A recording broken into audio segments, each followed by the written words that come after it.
guys, this is Braylight. We're back again. Thank you all for subscribing to our channel. If you haven't subscribed yet, please do so to subscribe. You know, it's all about good content. We'll be bringing you good content as we go along. We're about to bring you the cost of the building permit that we got from the district of Ningo Pram Pram. The site is at Afienya, which is in the Greater Accra, because you need the building permit before you start building. Without the building permit, don't try. I mean, you wouldn't, because you don't want to be paying penalties once they find out that, you've started building. So guys, this is the Ningo Pram Pram district office where the architect went to get us the building permit. So when he got there, he met with one of their engineers called Engineer Justin. Initially, he went there to go find out, what we'll pay at the end of the day. And so what they do is that once you provide your structural engineering drawings, they look at it, and then through what they see, they get their quantity surveyor to get the estimated total cost of what you're trying to put up. They will be charging you based on what you're putting up. You wouldn't want to compare your price to somebody else's because there are a couple of factors that determine how much you're going to be paying. And we had a little chat with Engineer Justin. He said a couple of things that really give us a little idea about how they come up with this. And so it might not be the same for every district office, but they basically follow the same pattern. And if you're, yes, also the, the factors that come in play, it's, they look at how many rooms you are putting up, correct? Yes, how many floors. As we said in our previous video, if you haven't watched our previous video, please, we'll put the link up there on what you need and then what determines the price of the your permit. Once you provide all the things that they need, they have to check everything and make sure that everything is okay for the permit. One thing that he made mention, he said there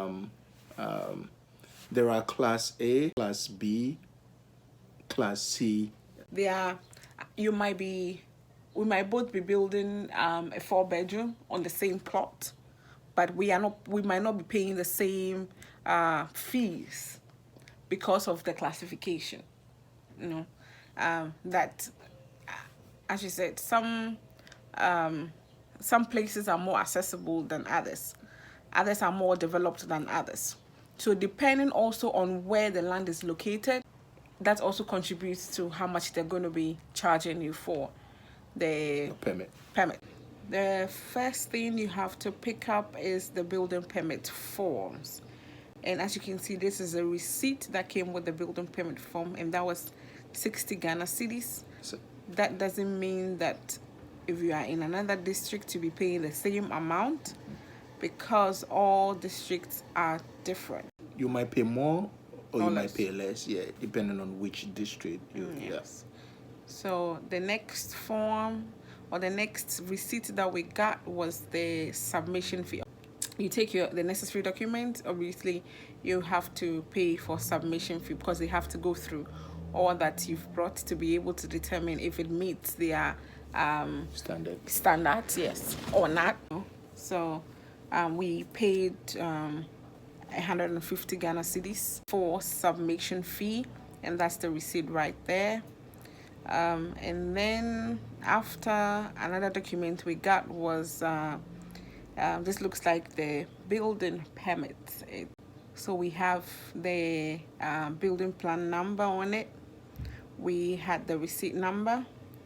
And then it says permission is hereby granted to, and that's where your name comes in. If you haven't put anything up also, that you'll be free. That means that you're not going to be charged any penalties. As we said earlier, every district is different. You might be getting different documents, we don't know, but this is ours. So let us know if you got you're like this or not. So the next one that we will be seeing is the materials. So this place comes with description of materials to be used for the work. And then as you can see, you see foundation, walls, floors, windows, doors, steps and stairs, veranda, fencing, yard. Sometimes I think they're not specific with the materials because they don't know what actual materials will be using, because so some of them you have only measurements, and then some of them you have per design we might be using. But when you come down, you see all the proposed building is to be used. So you have area of site,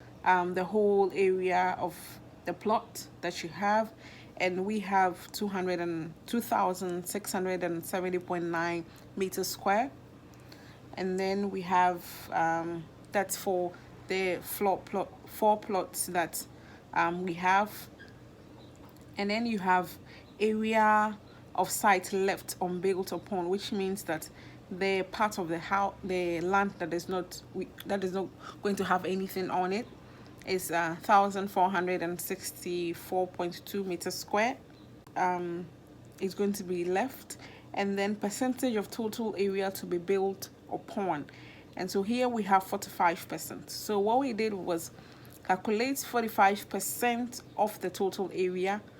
So 45% of 2,670.9 meters square, and then with that you're going to be getting 1,201.9, approximately 1,202 meters square. In here is based on the drawings that your architect took, or the drawings your architect drew for you, that she submitted at the district office.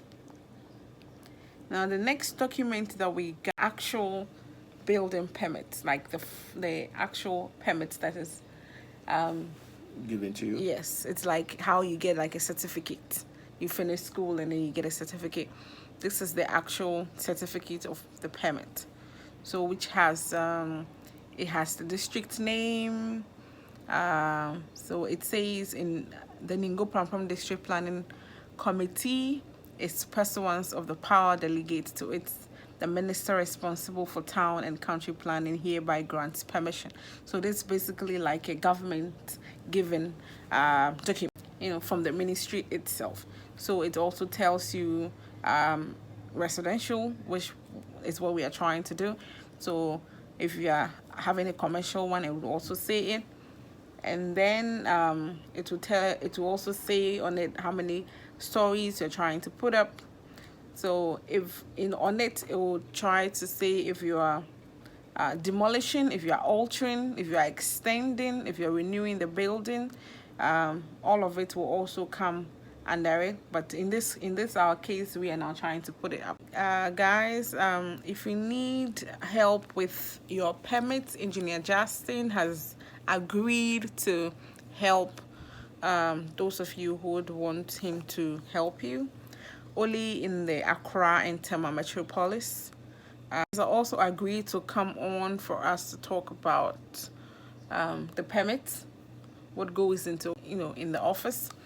And so those of you who would want us to bring him on, and you have questions, please let us know down there. So in case we have him, we ask him your questions. Let's now talk about how much we actually paid. At the end of everything, we paid 17,000. We paid 17,000. We are not saying you might be paying the same thing, but this is how much we paid: 17,000. 17,000 what? Ghana cedis. Sorry, 17,000 Ghana cedis, and that's like $3,000 for the permit. So guys, let's know your thoughts. Let's know how much you paid for yours, how many stories you're trying to put up, and then it will give people an idea, and which district you got yours. That will also give people an idea of how much they are probably going to be paying. And also because always it's a percentage of an estimated total cost of your building. So bear that in mind. A percentage out of the estimated total cost of your building. That's how they charge for the the permits. Okay guys, thank you so much for watching this video, and in our next video we'll be talking about what to do when you want to start the actual building, what we did, as we are not in Ghana yet. so what can you do to make sure you spend less if you are not in Ghana and then you really want to put up this thing. So if you haven't subscribed yet, please do so for us, and thank you so much. We'll see you in our next video.